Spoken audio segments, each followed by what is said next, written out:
পৈশাচিক ঘটনা।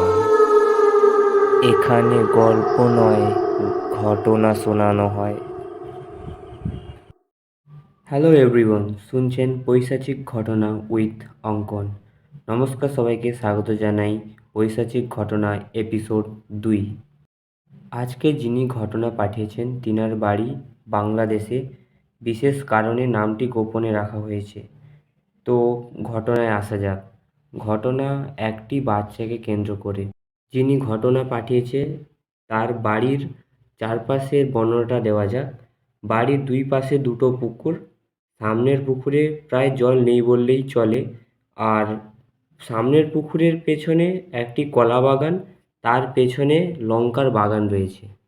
সন্ধ্যাবেলা সন্ধ্যা দেওয়ার জন্য যখন কাকিমা পুকুর ঘাটে জল আনতে পুকুরের কাছে জল নেওয়ার সময় দেখে যে ছেলে বাড়ি থেকে বেরিয়ে বাড়ির পেছনের পুকুরের দিকে এগিয়ে যাচ্ছে। তখন কাকিমা ওখানেই সন্ধ্যা দেওয়ার গ্লাসটি ফেলে ছেলেকে ধরার জন্য ছেলের দিকে ছুটতে থাকে। তখনই পেছনের কলা গাছের বাগানগুলি থেকে একটা শব্দ হয়। কাকিমা যখন পেছনে ঘুরে দেখে যে একজন খুব লম্বা, বড় বড় লাল চোখ করে কাকিমার দিকে লাঠি নিয়ে ছুটে আসছে মারার জন্য।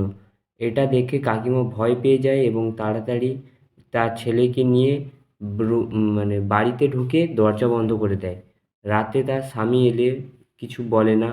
তারপরে যা ঘটে, পরের দিন সকালে কাকিমা লঙ্কা তোলার জন্য যখন ওই কলা বাগানের পেছনে লঙ্কা বাগানে যায়, তখন সন্ধ্যার কথা মনে পড়ে।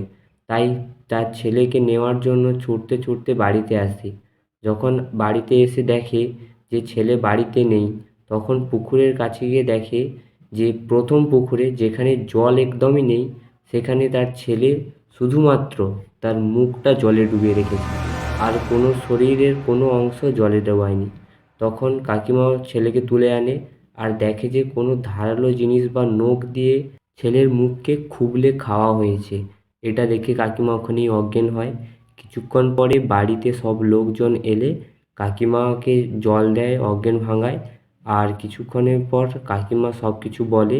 আর তখনই বাড়িতে একজন পুরোহিত ডাকা হয় এবং পুরোহিত যা বলে যে ওই দিন সন্ধ্যায় যখন কাকিমা ছেলেকে বারান্দায় শুইয়ে জল আনতে গেছিল, তখনই ওই ছেলের উপরে ওই পিশাচের নজর পড়ে এবং ওকে মেরে ফেলেছে। তো এই ছিল ঘটনা। ঘটনাটি কেমন লাগলো কমেন্টে জানাবেন, আর লাইক সাবস্ক্রাইব করে আমার পাশে থাকবেন।